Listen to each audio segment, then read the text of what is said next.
밀실 야담을 방문해 주셔서 너무나 감사합니다. 좋아요와 구독은 저에게 큰 힘이 됩니다. 그럼 오늘의 이야기 시작하겠습니다. 옛날 옛적에 조선 후기 전국 장터를 누비는 한 장돌뱅이가 있었습니다. 이름하여 박춘복이라 하였는데요. 입담 하나만큼은 천하제일이었죠. 어디를 가든 그의 말 한마디면 사람들이 배를 잡고 웃어댔습니다. 물건을 팔 때도 그저 값을 부르는 게 아니라 온갖 재미난 이야기로 손님들의 마음을 사로잡았어요. 여보시오, 이 동이 하나면 집안에 복이 들어온답니다. 왜 그러냐고요? 물을 담으면 달빛도 함께 담기거든요. 이런 식으로 말이죠. 사람들은 그의 말재주에 감탄하며 지갑을 열었습니다. 그런데 어느 봄날 춘복이 평소와 다름없이 장터에서 물건을 팔고 있을 때였어요. 멀리서 은방울 굴러가는 듯한 웃음소리가 들려왔습니다. 고개를 들어보니 한 아가씨가 어느 상인의 말에 실실 웃고 있더군요. 그 순간이었습니다. 마치 절간의 범종이 울리는 듯한 깊고 맑은 소리가 춘복의 귀에 들려왔어요. 땡 하고 말이죠. 사람들이 말하길 운명을 만나면 그런 종소리가 들린다고 하더군요. 춘복은 그때까지 그런 말을 믿지 않았는데 이상하게도 그 아가씨를 본 순간 온몸에 정율이 일었습니다. 아가씨의 이름은 옥단이었어요. 나이는 20살쯤 되어 보였는데 얼굴은 보름달처럼 환하고 눈은 별빛처럼 반짝였죠. 하지만 무엇보다 사람들의 시선을 끄는 건 그 웃음이었습니다. 그날부터 춘복은 이상한 일을 하기 시작했어요. 매일 같은 자리에서 장사를 하면서 옥단을 지켜보기 시작한 것이죠. 처음에는 호기심이었습니다. 저 아가씨가 왜 하루 종일 웃고 있을까? 하고 말이에요. 하루가 지나고 이틀이 지나고 사흘이 지나면서 춘복은 놀라운 사실을 발견했습니다. 옥단의 웃음이 단순히 실없는 웃음이 아니라는 걸 깨달은 거예요. 어느 할머니가 무거운 짐을 들고 지나가면 옥단이 먼저 다가가 도와드렸어요. 그리고 할머니가 고마워하시면 환하게 웃으며 말했죠. 할머니, 지금처럼 항상 웃으셔요. 그러면 건강도 따라와요. 그러자 할머니도 덩달아 웃게 되고 무거웠던 발걸음이 한결 가벼워지더군요.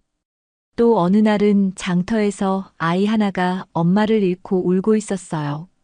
사람들이 우왕좌왕할 때 옥단이 아이 곁에 앉아 재미난 이야기를 들려주며 웃게 만들었습니다. 그 웃음소리를 따라 엄마가 아이를 찾을 수 있었죠. 춘복은 며칠을 지켜보면서 깨달았습니다. 옥단의 웃음은 마치 따뜻한 햇살 같아서 주위 사람들의 마음을 밝게 만들어주는 힘이 있다는 걸 말이에요. 장터 사람들은 옥단을 보고 실실 웃는 안악이라며 가볍게 여겼지만 사실은 그 웃음 덕분에 모두가 하루를 기분 좋게 보낼 수 있었던 거였어요. 저 아가씨 하루 종일 웃기만 하네. 머리에 든 게 없나 봐. 사람들의 수군거림이 들려왔지만 춘복의 생각은 완전히 달랐습니다. 오히려 옥단의 웃음 속에서 깊은 지혜와 따뜻한 마음을 느꼈거든요. 마치 깊은 산속 우물처럼 겉보기엔 평범해 보이지만 속은 헤아릴 수 없이 깊고 맑은 그런 느낌이었어요. 일주일이 지났을 때 춘복은 더 이상 참을 수 없었습니다. 매일 옥단을 지켜보면서 마음속에서 자꾸만 그 종소리가 울려 퍼졌거든요. 땡, 땡 하고 말이죠. 운명이 자꾸 재촉하는 것 같았어요. 드디어 춘복은 용기를 내어 옥단에게 다가갔습니다. 아가씨, 이 춘복이라는 놈이 하는 말 좀 들어보시겠소. 옥단은 여전히 밝게 웃으며 고개를 끄덕였어요. 무슨 말씀이세요? 며칠 동안 아가씨를 지켜봤는데요. 아가씨의 웃음이 이 장터를 환하게 만들고 있더군요. 사람들은 아가씨를 가볍게 보지만 저는 압니다. 그 웃음이 얼마나 귀한 것인지를요. 옥단의 눈이 약간 놀란 듯 커졌습니다.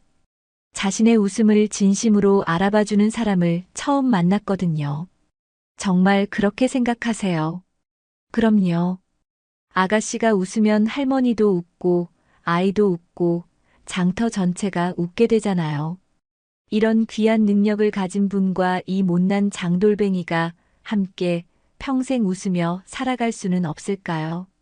갑작스러운 혼담에 옥단의 뺨이 살짝 붉어졌습니다. 복숭아꽃이 피어나는 것처럼 아름다웠죠. 그런데 잠시 후 옥단의 표정이 조금 어두워졌어요. 고마운 말씀이지만 저에게는 말하기 어려운 사정이 있어요. 어떤 사정이든 들어보겠소. 옥단은 한참을 망설이다가 조용히 입을 열었습니다. 제 웃음이 많아 가벼워 보이지만 웃음 뒤에는 깊은 사정이 있어요. 저희 집에는 1000냥이나 되는 빚이 있는데 괜찮으시겠습니까? 얼른 도망가시지요. 옥단이 장난스럽게 이야기해서 춘복은 긴가민가 했지만 이내 깨달았죠. 설령 그 빚이 있다 한들 옥단이를 잡아야만 할 것 같은 느낌이 든 거예요. 그리곤 곧 환한 미소를 지었어요. 그리고 또다시 그 종소리가 들려왔습니다. 땡 하고 말이죠. 이번엔 더욱 크고 선명하게 들렸습니다. 그 빚 때문에 웃음을 잃을 수는 없지 않소. 그 빚도 웃어 날려봅시다. 정말 그런 확답을 하시는 거예요? 이 춘복의 입이 있는 한 말로든 웃음으로든 그 빚을 갚아보겠소. 아가씨의 웃음은 1000냥보다 더 귀한 보물이니까요. 옥단의 눈에 눈물이 글썽였습니다. 지금까지 자신의 웃음을 가볍게만 보던 사람들과는 달리 춘복은 그 웃음의 진짜 가치를 알아주었거든요. 정말 저와 함께 이 무거운 짐을 지실 건가요? 정말 후회하실 텐데요. 무거운 짐이라니요. 옥단 아가씨와 함께라면 그 어떤 짐도 가벼워질 것 같은데요. 두 사람은 그렇게 혼인을 약속했습니다. 짧은 시간이었지만 서로의 맑고 순수한 마음만은 알아볼 수 있었어요. 마치 결이 같은 영혼의 단짝을 만난 것과 같았죠. 둘의 결혼식은 소박했지만 따뜻했어요. 장터 사람들이 모두 모여 축하해 주었고 옥단의 웃음과 춘복의 재담으로 잔치는 한껏 흥겨웠죠. 신혼 첫날 밤 장인어른께선 농담 반 진담 반으로 말씀하셨습니다. 춘복아, 이제 사위라고 불러야겠구나. 내 입 하나로 1000냥 빚을 갚는다더니 듣기만 해도 든든한 말이구나. 춘복은 그 말을 가슴 깊이 새겼습니다. 단순한 농담이 아니라 앞으로 자신이 정말로 지키고 싶은 목표가 생긴 것 같았거든요. 그리고 왠지 그렇게 할 수 있을 것 같은 자신감도 생겼죠. 결혼 후 한 달이 지났을 때였습니다. 초가을 바람이 선선하게 불어오는 저녁, 옥단이 집 마당에는 무거운 공기가 흘렀어요. 빚쟁이들이 또다시 찾아온 것이죠. 옥단이 아버지는 아들 없이 딸 하나뿐이고 춘복도 사실 오갈 데 없는 처지라 처가댁에 들어와 함께 살고 있었지요. 그런데 과거에 옥단이 아버지는 장사로 크게 성공했던 적도 있었지만 몇 해 전 곡식 장사에서 큰 손해를 보며 1000냥이라는 빚을 지게 되었거든요. 김씨, 이번 달 이자라도 좀 갚아야 하지 않겠소. 키 큰 빚쟁이가 마당에 서서 큰 소리를 쳤습니다. 옥단이 아버지는 어깨가 축 처져 고개를 숙이고 계셨어요. 며칠만 더 기다려 주십시오. 곧 마련해서 갖다 드리겠습니다. 그런 소리를 몇 달째 듣고 있소. 언제까지 이렇게 질질 끌 건가. 그때 춘복이 앞으로 나섰습니다. 이제 그 빚은 저와 이야기하시오. 빚쟁이들이 춘복을 위아래로 훑어봤어요. 자네가 누군데 나서는 거야. 옥단이의 남편이자 이 집 사위 박춘복이라고 하오. 장인어른의 빚은 이제 제가 책임지겠소. 옥단이 아버지가 깜짝 놀라며 춘복의 팔을 잡았습니다. 춘복아, 이건 내가 질 빚이 아니다. 너희는 알아서 살 길을 가거라. 장인어른, 이제 저도 이 집 사람입니다. 당연히 제가 해야 할 일이지요. 빚쟁이들은 코웃음을 쳤어요. 장돌뱅이 주제에 천냥을 갚겠다고 웃기는 소리하고 있네. 반드시 갚겠습니다. 조금만 시간을 주십시오. 평소 장난기 많던 축복의 모습과 달리 아주 냉철하고 진지한 모습이었어요. 빚쟁이들이 돌아간 후 옥단이 아버지는 마루에 털썩 주저앉으셨습니다. 50을 훌쩍 넘긴 나이에 등은 굽고 머리카락은 하얗게 샜어요. 한때는 동네에서 알아주는 상인이었는데 이제는 빚 때문에 고개도 제대로 들지 못하는 신세가 되었습니다. 내가 무슨 죄를 지었길래 딸아이 좋은 사위 만나 행복하게 살 일만 남았는데 이 늙은이 때문에 너네가 별일을 다 보는구나. 옥단이 아버지의 목소리가 떨렸습니다. 딸을 위해 평생 고생했는데 오히려 딸에게 짐이 되는 자신이 원망스러웠거든요. 춘복이 장인 앞에 무릎을 꿇고 앉았습니다. 장인어른, 그런 말씀 마십시오. 어른께서 지금까지 얼마나 고생하셨는데요. 그 덕분에 옥단이가 저렇게 잘 크지 않았습니까? 걱정 마세요. 이제는 제가 이 집을 일으켜 세우겠습니다. 춘보가 고맙긴 하지만 천냥이 어디 쉬운 돈이냐. 너까지 고생시킬 수는 없다. 이런 험한 꼴을 못 보게 너네도 얼른 나가 사는 게 더 낫겠구나. 옥단은 부엌에서 이 광경을 지켜보며 눈물을 참았습니다. 아버지의 구부정한 어깨를 보니 가슴이 찢어질 것 같았어요. 평생 자신을 위해 고생하신 아버지가 이제는 미안해하며 고개를 숙이고 계시니까요. 그날 밤 춘복과 옥단은 작은 방에서 조용히 이야기를 나눴습니다. 서방님, 오늘 놀라셨지요? 아버지가 너무 고생하고 계시네요. 나는 괜찮소. 그런데 장인어른이 얼마나 힘들어 하시는지. 옥단의 눈에 눈물이 맺혔습니다. 아버지는 저 때문에 더 괴로워 하시나 봐요. 딸 하나 시집 보내놓고도 집만 지웠다고 생각하시거든요. 춘복은 아내의 손을 꼭 잡았습니다. 부인, 그런 생각하지 마시오. 장인어른은 훌륭한 분이시오. 다만 세상이 어려워 잠시 고생하고 계실 뿐이지요. 정말 그 빚을 갚을 수 있을까요? 반드시 갚겠소. 아니, 갚아야만 하오. 다음 날부터 춘복은 더욱 간절해졌습니다. 장터에서 물건을 팔 때마다 장인어른의 구부정한 어깨가 떠올랐거든요. 그리고 옥단이 억지로 짓는 웃음 뒤에 숨은 걱정도 보였고요. 어느 날 저녁 옥단이 아버지가 혼자 마당에 앉아 한숨을 쉬고 계셨습니다. 달빛 아래 그 모습이 얼마나 쓸쓸해 보이던지요. 아버지, 왜 이렇게 늦게까지 밖에 나와 계세요? 옥단아, 아버지가 미안하다. 무슨 소리세요? 내가 좋은 사람 만나 행복하게 살아야 하는데 이 늙은이 때문에 고생만 시키는구나. 옥단은 아버지 옆에 앉으며 말했습니다. 아버지, 저는 지금도 충분히 행복해요. 좋은 남편도 만났고 아버지도 계시고요. 그래도 이 빚 때문에. 옥단이 아버지는 딸의 말에 쓸쓸하게 웃으셨습니다.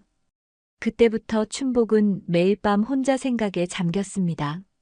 어떻게 하면 이 빚을 갚을 수 있을까? 장사로는 턱없이 부족했어요. 하루벌이로는 이자도 제대로 갚기 어려웠으니까요. 봄바람이 완연해진 어느 날 춘복은 장터에서 놀라운 소식을 들었습니다. 한양의 큰 상단에서 말제주 겨루기 대회를 연다는 것이었어요. 상금이 무려 1000냥이나 걸렸다고 하더군요. 아이고, 1000냥이라니. 전국에 말 잘하는 사람들이 다 모인다던데. 우리 같은 촌놈이야 꿈도 못 꿀 일이지. 장터 사람들이 웅성거렸습니다. 춘복은 그 말을 듣는 순간 가슴이 뛰기 시작했어요. 1000냥. 바로 장인어른의 빚과 같은 금액이잖아. 그날 저녁 춘복은 집에 돌아와 가족들에게 이 소식을 전했습니다. 한양에서 말제주 대회를 연다고 하오. 옥단이 아버지가 고개를 들었어요. 말제주 대회. 네, 상금이 1000냥이나 된답니다. 그 말을 들은 옥단이 아버지의 얼굴이 잠깐 밝아졌다가 다시 어두워졌습니다. 춘보가 혹시 너, 예, 나가보려고 합니다. 안 된다. 그건 너무 위험한 일이야. 옥단이 아버지가 펄쩍 뛰었어요. 1000냥이라는 돈이 눈앞에 있지만 사위가 창피를 당할까봐 걱정됐거든요. 장인어른, 저를 믿어주십시오. 춘보가 그곳에는 한양의 내로라 하는 학자들과 상인들이 모인다고 하지 않느냐. 우리 같은 시골 사람이 어떻게. 그렇기 때문에 더 할 수 있다고 생각합니다. 옥단도 걱정스러운 표정을 지었어요. 부인, 이번이 기회일지도 모르오. 평생 이런 기회가 또 오지 않을 거요. 절박한 사람은 그 누구도 이길 수 없는 법이지요. 춘복의 눈에는 확신이 서려 있었습니다. 지금까지 장터에서 사람들을 웃기고 감동시켜온 자신의 재주를 믿었거든요. 장인어른, 만약 제가 그 대회에서 이긴다면 빚을 모두 갚을 수 있습니다. 지더라도 후회하지 않겠습니다. 적어도 아무것도 하지 않고 있는 것보다는 낫지 않겠습니까? 옥단이 아버지는 한참을 고민하셨습니다.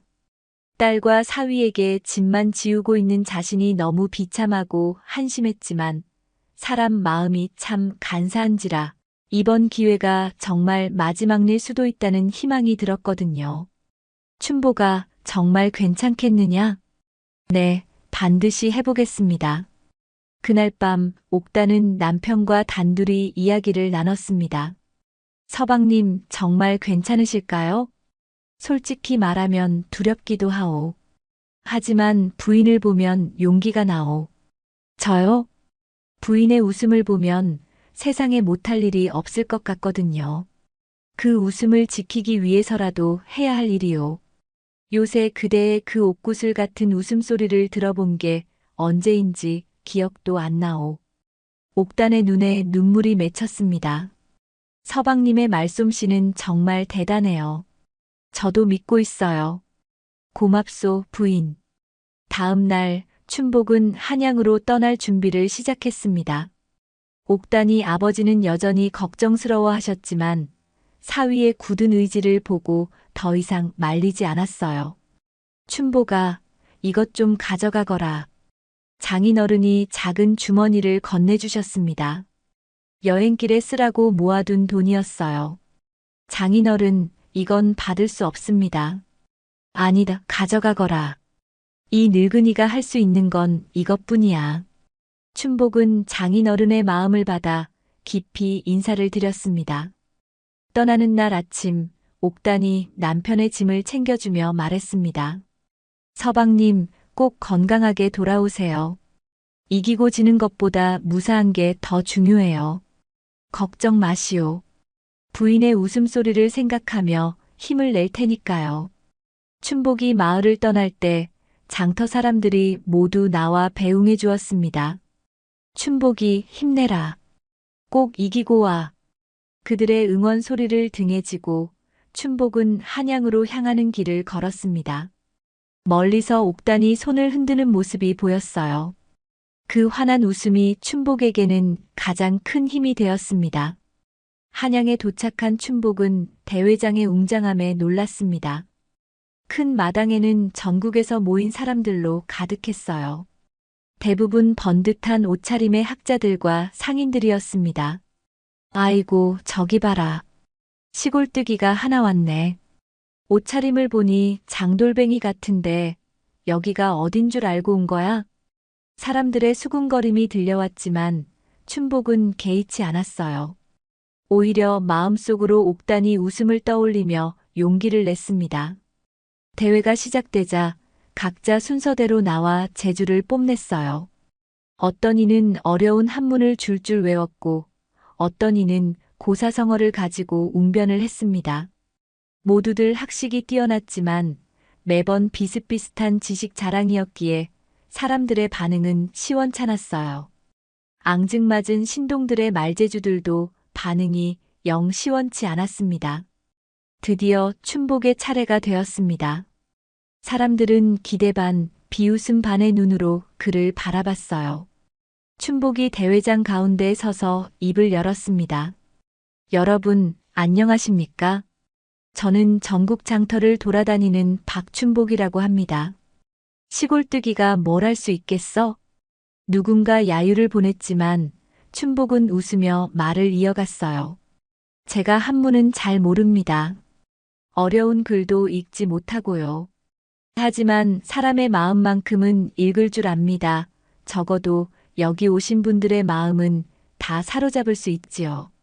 사람들이 조금씩 관심을 보이기 시작했어요.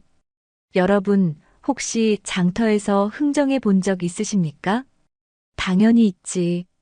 그럼 이런 경험은 어떠십니까? 같은 물건인데 어떤 상인에게는 비싸게 주고 샀는데 어떤 상인에게는 싸게 주고 산 일들 말입니다. 사람들이 고개를 끄덕였습니다. 그게 바로 말의 힘입니다.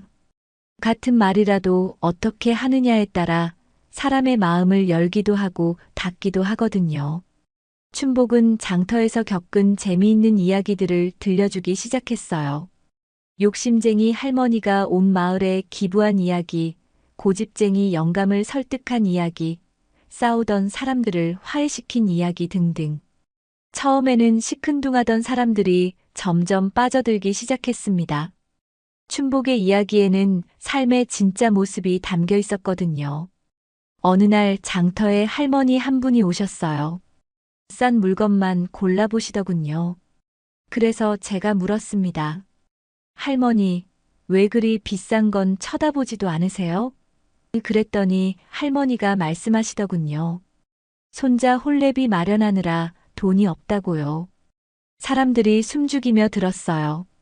그래서 제가 말했습니다. 할머니, 그럼 이 비싼 물건을 공짜로 드릴게요. 대신 손자 혼례 때 저희도 초대해 주세요. 할머니가 깜짝 놀라시며 왜 그러느냐고 물으시더군요. 왜 그랬어요? 관중 중 하나가 물었습니다. 저도 말했습니다. 할머니처럼 손자를 지극히 사랑하는 분의 잔치에 가면 복 받는다고 하더라고요. 그러니 저는 잔치에 가서 그 복을 받으면 더 이익이지요. 할머니가 그 말을 듣고 눈물을 흘리시더군요. 그래서요? 나중에 그 할머니 손자 혼례에 정말 갔는데 할머니가 마을 사람들에게 제 이야기를 하시더라고요. 그 뒤로 그 마을에서는 제 물건을 사려고 줄을 섰답니다. 사람들이 박수를 쳤어요. 하지만 춘복은 여기서 끝내지 않았습니다. 여러분, 말이란 게 뭘까요? 글자를 아는 것도 중요하고 어려운 단어를 쓰는 것도 좋습니다. 하지만 진짜 말의 힘은 사람의 마음을 움직이는 것 아닐까요? 대회장이 조용해졌어요. 천냥이라는 돈도 소중하지만 사람 하나의 마음을 얻는 것이 더 값진 일입니다. 왜냐하면 마음은 돈으로 살 수 없거든요. 마지막에 춘복이 말했습니다. 제가 이 대회에 나온 이유는 사실 상금 때문입니다. 천냥이라는 돈이 소중해서 나왔지요. 솔직히 말씀드리겠습니다. 장인어른의 빚을 갚으려고요. 하지만 설령 제가 지더라도 후회하지 않겠습니다. 왜냐하면 여러분 앞에서 제 진심을 말할 수 있었으니까요. 적어도 여러분의 응원을 받고 마음을 얻고 가면 무엇인들 못하겠습니까? 대회장이 잠시 조용했다가 갑자기 박수가 터져나왔습니다. 심사관들도 감동한 표정이었어요. 결과는 너무나도 명확했어요. 우승자는 박춘복입니다. 춘복은 믿을 수 없었습니다. 상금 1000냥을 받은 춘복의 손이 떨렸어요. 이제 정말로 장인어른의 빚을 갚을 수 있게 된 것입니다. 상금을 들고 고향으로 돌아온 춘복을 보고 온 마을이 들썩였습니다. 특히 옥단이 아버지는 믿을 수 없다는 표정이었어요. 정말로 이긴 것이냐? 예, 장인어른. 이제 빚을 모두 갚을 수 있습니다. 말하던 것이 이루어졌어요. 옥단이 아버지의 눈에 눈물이 흘렀습니다. 몇 년 동안 어깨를 짓누르고 있던 무거운 짐이 드디어 벗겨지는 순간이었어요. 춘보가 고맙다. 정말 고맙다. 장인어른, 이제 걱정 마십시오. 하지만 기쁨도 잠시 문제가 생겼습니다. 빚쟁이들이 소식을 듣고 몰려온 것이에요. 온 동네에 소문이 쫙 퍼졌던데 돈을 마련했다면서요? 얼른 정리합시다, 우리. 예, 마련했습니다. 춘복이 상금 주머니를 내밀었지만 빚쟁이 두목이 코웃음을 쳤어요. 잠깐만요. 원금만 갚으면 되는 줄 아십니까? 몇 년 동안 밀린 이자도 쳐야지요. 이자요? 그렇습니다. 원금 1000냥에 이자까지 하면 합이 1500냥이 됩니다. 춘복과 장인어른의 얼굴이 굳어졌어요. 1000냥만 있으면 될 줄 알았는데 이자까지 치면 500냥이 더 필요했습니다. 그런 이자는 처음 듣는 소리요. 계약서를 다시 보십시오. 분명히 적혀 있을 겁니다. 빚쟁이들은 계약서를 내밀었어요. 정말로 복잡한 이자 조항이 적혀 있었습니다. 500냥은 또 어디서 구합니까? 1000냥도 너무나도 큰 돈입니다. 그건 저희는 모르는 일이요. 하여튼 한 달 안에 구해 오십시오. 빚쟁이들이 돌아간 후 집안 분위기는 다시 무거워졌습니다. 춘복은 분했지만 어쩔 수 없었어요. 계약서에 분명히 적혀 있는 이상 법적으로도 어쩔 도리가 없었습니다. 춘보가 미안하다. 계약서를 제대로 보지 못했구나. 장인어른 잘못이 아닙니다. 상대방이 일부러 복잡하게 만든 거지요. 옥단도 걱정스러운 표정이었어요. 서방님, 이제 어떻게 하지요? 방법을 찾아야지요. 아직 한 달이 있으니까요. 그런데 이상한 일이 일어났습니다. 며칠 후 장터에서 두 장정이 물건 값을 두고 크게 싸우기 시작한 것이에요. 이 물건이 그런 값이 어디 있어? 시장 가격이 그렇다니까. 구경꾼들이 몰려들고 상황이 험악해져 갔습니다. 그때 춘복이 나섰어요. 잠깐. 두 분 이렇게 싸우면 누가 이익을 봅니까? 이 사람이 누구야? 저는 이 장터에서 장사하는 춘복이라고 합니다. 두 분 이야기를 들어보니 둘 다 틀린 게 없더군요. 무슨 소리야? 춘복이 웃으며 설명했어요. 잠깐. 두 분께서 다투시는 걸 보니 재미있는 생각이 드는군요. 무슨 소리야? 두 분이 서로 다른 이야기를 하고 계시더라고요. 마치 한 분은 하늘이 파랗다고 하시고 다른 분은 구름이 하얗다고 하시는 것 같아요. 사람들이 어리둥절했어요. 김상인께서 말하는 가격은 고향 산골에서의 값이고 이서방께서 말하는 가격은 한양 장터에서의 값입니다. 똑같은 물건이지만 어디서 사고 파느냐에 따라 값이 다른 거지요. 아, 그렇구나. 이런 건 어떨까요? 산골 할머니가 도시 손자에게 쌀을 보내실 때 산골 값으로 계산하시겠어요? 도시 값으로 계산하시겠어요? 그야 산골 값으로 하겠지. 맞습니다. 하지만 손자가 할머니께 용돈을 드릴 때는 도시 값으로 넉넉히 드리지요. 왜냐하면 서로를 생각하는 마음이 있으니까요. 두 사람이 무릎을 쳤어요. 아, 그 말이구나. 두 분도 마찬가지입니다. 김상인께서는 좋은 물건 주고 싶다는 마음이고 이서방께서는 합당한 값 받고 싶다는 마음이시잖아요. 그럼 두 마음을 모아서 가운데서 만나면 되는 거 아닙니까? 어떻게요? 김상인께서는 조금 비싸게 주시는 대신 정말 좋은 물건임을 보장받으시고 이서방께서는 조금 싸게 파시는 대신 믿을 만한 당고를 얻으시는 겁니다. 그러면 둘 다 이익이지요. 두 사람이 서로 바라보더니 이마를 딱 치며 말했어요. 고놈 참말이네. 그래, 우리가 왜 이런 걸 몰랐을까? 그럼 그렇게 하지요. 싸움이 해결되자 구경꾼들이 박수를 쳤습니다. 저놈 참 말을 잘하는구나. 이 상황을 지켜보던 빚쟁이 두목은 춘복의 말솜씨에 감탄했습니다. 며칠 후에는 또 다른 일이 일어났어요. 혼례를 앞둔 집에서 양가 어른들이 문제로 다투는 일이 생긴 것입니다. 우리 딸을 시집 보내는데 함과 예물이 너무 적지 않소? 요즘 세상이 어려운데 무리한 요구 아니오? 양쪽 다 할 말이 있어서 쉽게 해결되지 않았어요. 그때 또 춘복이 나섰습니다. 두 분 어른님들, 혹시 저 같은 사람이 중간에서 말씀을 전해드리면 어떨까요? 자네가 누군가? 장터에서 장사하는 춘복이라고 합니다. 요즘 장터에서 일어나는 이런 일들을 중재하고 있어요. 춘복은 양쪽의 이야기를 차근차근 들어보고 빙그레 웃으며 말했어요. 혹시 어머니가 자식에게 밥을 차려주실 때 큰 그릇에 적게 담아주는 것과 작은 그릇에 가득 담아주는 것 중에 어느 쪽이 더 정성스러워 보입니까? 두 어른이 고개를 갸웃했어요. 당연히 작은 그릇에 가득 담아주는 게 더 정성스럽지. 맞습니다. 그릇의 크기가 중요한 게 아니라 그 안을 얼마나 정성껏 채웠느냐가 중요하거든요. 넘치도록 담아주는 어머니 마음이 진짜 보물이지요. 그게 무슨 뜻인가? 혼례도 마찬가지입니다. 함이 크고 예물이 많다고 해서 사랑이 큰 게 아니에요. 작은 함이라도 정성을 가득 채워보내는 마음이야말로 진짜 혼례 예물이 아니겠습니까? 그릇보다는 그 안에 담긴 마음이 더 소중한 거지요. 두 어른이 서로 바라보더니 이마를 딱 치며 말했어요.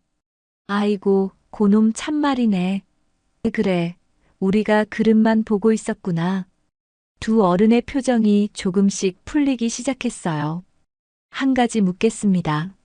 신랑 아버님, 며느리가 이쁘고 착하면 함이 좀 적어도 괜찮으시겠습니까? 그야, 물론이지.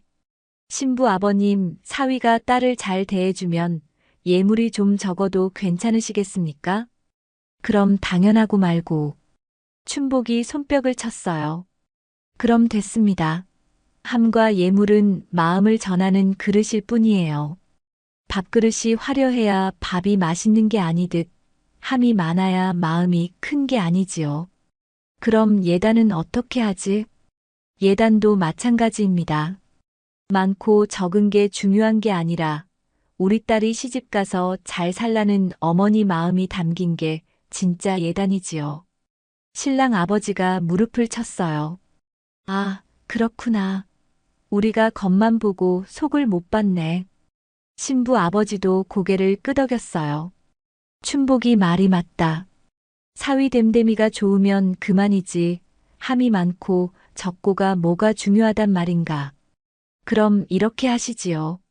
신랑 아버님께서는 함에 우리 아들이 평생 딸을 소중히 여기겠다는 편지를 넣어 보내시고 신부 아버님께서는 좋은 며느리로 키워주셔서 고맙다는 답장을 써주시면 어떨까요? 두 어른이 서로 손을 맞잡았어요. 그렇게 하자.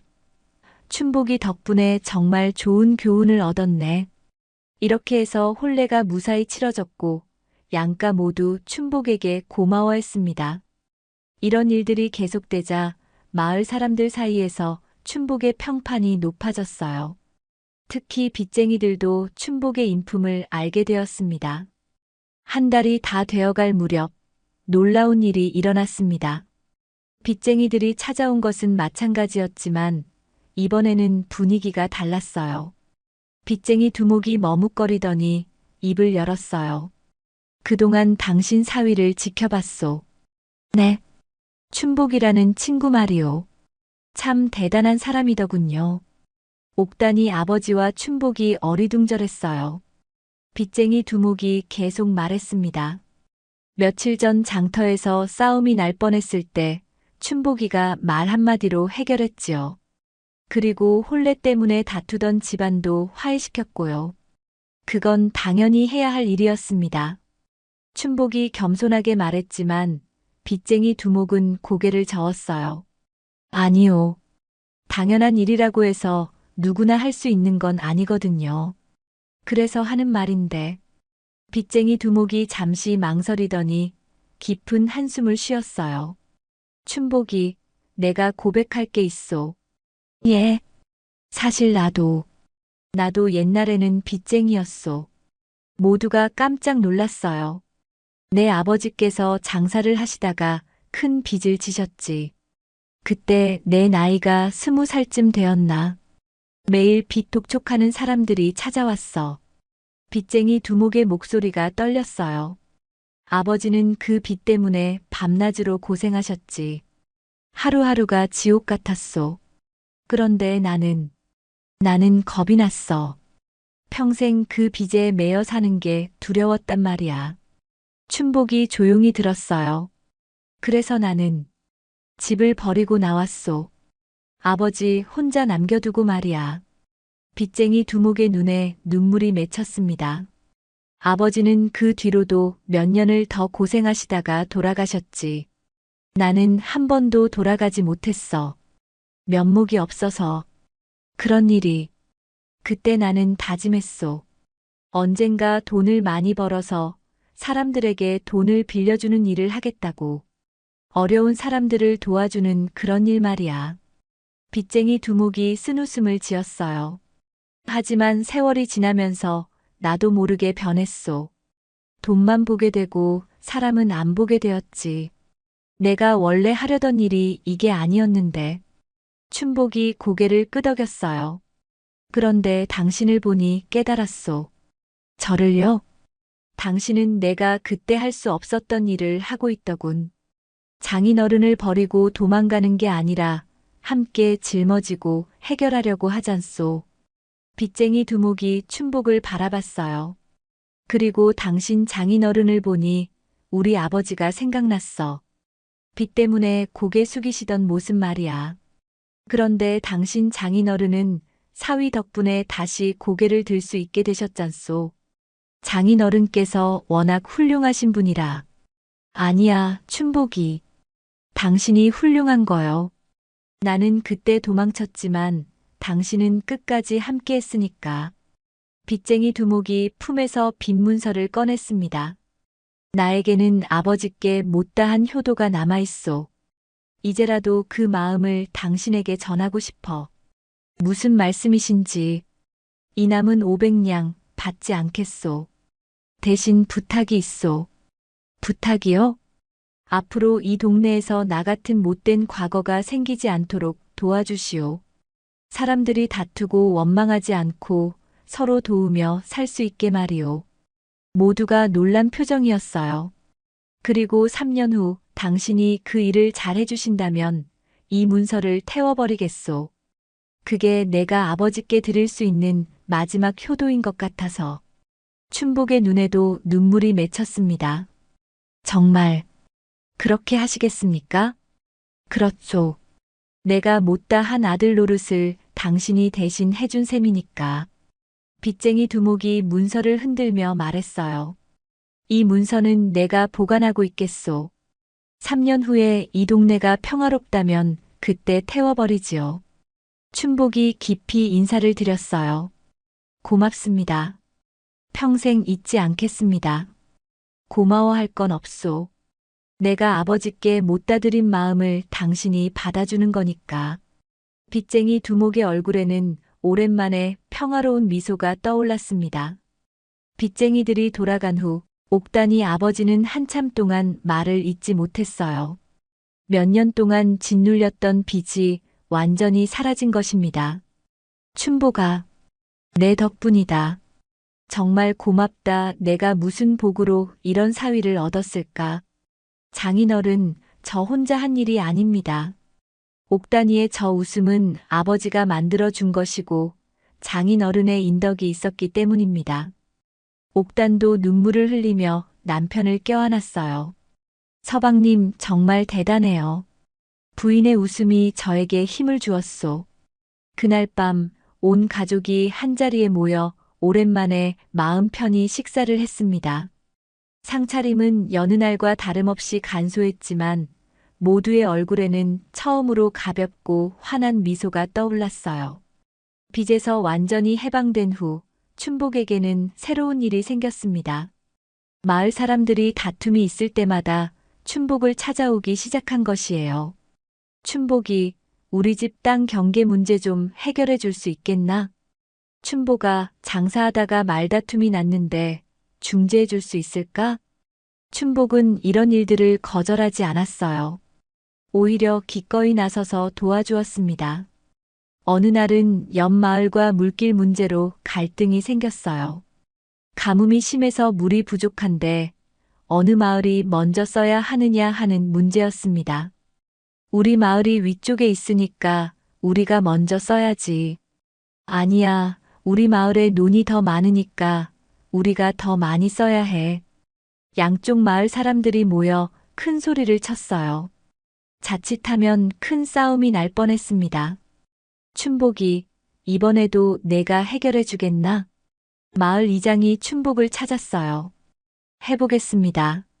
춘복은 양쪽 마을 사람들을 불러 모았습니다. 여러분, 물이 부족해서 걱정이 많으시지요?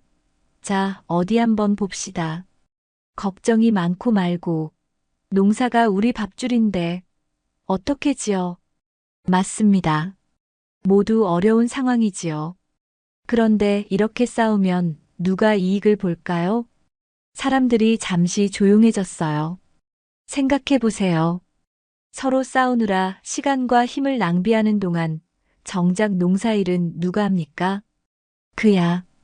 제가 제안하고 싶은 게 있습니다. 서로 싸울 시간에 함께 물길을 새로 파보는 건 어떨까요?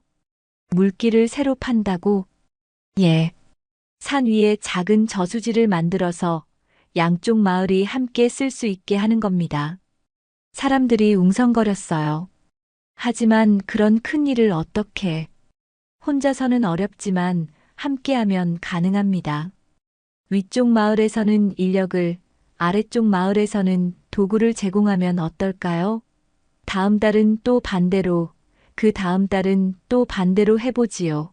그럼 서로의 고충도 알고 공평하지 않겠습니까? 춘복의 제안에 사람들이 관심을 보이기 시작했어요. 그리고 저수지를 관리하는 것도 함께 하면 됩니다. 양쪽 마을에서 번갈아 가며 말이지요. 결국 두 마을은 춘복의 제안을 받아들였고 함께 힘을 모아 저수지를 만들었습니다. 그 덕분에 가뭄에도 농사를 잘 지을 수 있게 되었어요. 이런 일들이 계속되자 춘복의 명성은 더욱 높아졌습니다. 멀리서도 중재를 요청하는 사람들이 찾아왔어요. 어느 날은 장터에서 장사하는 상인들 사이에 문제가 생겼습니다. 새로운 상인이 너무 싼 값으로 물건을 팔아서 기존 상인들이 장사에 타격을 받는다는 것이었어요. 저 사람 때문에 우리가 다 망하게 생겼어. 저도 먹고 살아야 하는 건 마찬가지지 않나요? 양쪽이 팽팽히 맞섰어요. 춘복이 나서서 손을 들었습니다. 잠깐. 두 분께 질문 하나 드려도 될까요? 뭔데? 혹시 산에 나무가 많으면 서로 죽는다고 생각하십니까? 상인들이 어리둥절했어요. 무슨 소리야? 산에 보면 키 큰 나무도 있고 작은 나무도 있고 덤불도 있지요. 그런데 서로 죽이지 않고 다 같이 잘 자라더라고요. 왜 그럴까요? 그야. 각자 다른 자리에서 다른 역할을 하기 때문입니다. 키 큰 나무는 햇빛을 받고 작은 나무는 그늘에서 자라고 덤불은 땅을 지키지요. 기존 상인이 고개를 갸웃했어요. 그게 우리와 무슨 상관이야? 많은 상관이 있지요. 지금 두 분이 싸우는 이유가 뭡니까? 똑같은 물건을 똑같은 방식으로 팔려고 하기 때문 아닙니까? 새로운 상인이 끄덕였어요. 맞긴 하네요. 그럼 이런 건 어떨까요? 기존 상인님께서는 오래된 단골의 믿음을 파시고 새로 오신 분께서는 새로운 손님의 호기심을 파시는 겁니다. 그게 무슨 뜻이야? 춘복이 웃으며 설명했어요. 기존 상인님은 이 물건이 좋은 건 저희가 몇 년 동안 확인했습니다. 믿고 사세요라고 하시고 새로 오신 분은 새로 들어온 물건입니다. 한번 써보세요라고 하시는 거지요. 아, 그러면 어떻게 될까요? 안전하게 사고 싶은 손님은 기존 상인님께 가고 새로운 걸 시도해보고 싶은 손님은 새로 오신 분께 갈 거 아닙니까? 두 상인이 서로 바라봤어요. 더 재미있는 건 서로 도울 수도 있다는 겁니다. 도운다고? 새로 오신 분이 새 물건을 들여오시면 기존 상인님께서 이게 좋은지 나쁜지 며칠 써보시겠어요? 라고 하실 수 있지요. 그러면 손님들이 더 믿고 살 거 아닙니까? 기존 상인이 무릎을 쳤어요. 아, 그렇구나. 우리가 왜 서로 적이라고 생각했을까? 새로운 상인도 고개를 끄덕였어요. 맞네요. 같은 물건을 팔면서 서로 깎아내릴 생각만 했네요. 바로 그겁니다. 손님들도 마찬가지예요. 어떤 손님은 싸게 사고 싶어 하고 어떤 손님은 확실한 걸 사고 싶어 하거든요. 춘복이 손뼉을 쳤어요. 그러니까 두 분이 서로 다른 특색을 살리면 모든 손님을 만족시킬 수 있는 거지요. 산의 나무들처럼 말입니다. 두 상인이 서로 손을 내밀었어요. 그럼 앞으로 서로 도우며 장사해 볼까요? 좋습니다. 구경하던 사람들이 박수를 쳤어요. 춘복이 참말을 잘하네. 산의 나무 이야기 정말 쉽게 설명해 주었어. 이런 식으로 춘복은 갈등을 해결해 나갔습니다. 옥단도 남편을 도왔어요. 분위기가 험악해질 때마다 환한 웃음으로 사람들의 마음을 풀어주었습니다. 여러분, 이렇게 좋은 날씨에 싸우지 마세요. 웃으면서 이야기하면 더 좋은 해결책이 나올 거예요. 옥단의 웃음을 보면 아무리 화가 난 사람도 마음이 누그러졌어요. 사람들은 이 부부를 말과 웃음의 부부라고 불렀습니다. 춘복의 말솜씨와 옥단의 웃음이 만나면 어떤 갈등도 해결되었거든요. 몇 해가 흘렀습니다. 춘복과 옥단 부부는 장터 어귀에 작은 주막을 하나 열었어요. 이름하여 웃음 주막이라고 했습니다. 어서 오세요. 웃음 주막에 오신 걸 환영합니다. 옥단이 환한 웃음으로 손님을 맞았어요. 주막이라고 해서 술만 파는 것이 아니었습니다. 따뜻한 밥과 국, 그리고 무엇보다 사람들의 마음을 위로해주는 곳이었어요. 춘복 형님, 저희 집 문제 좀 들어주세요.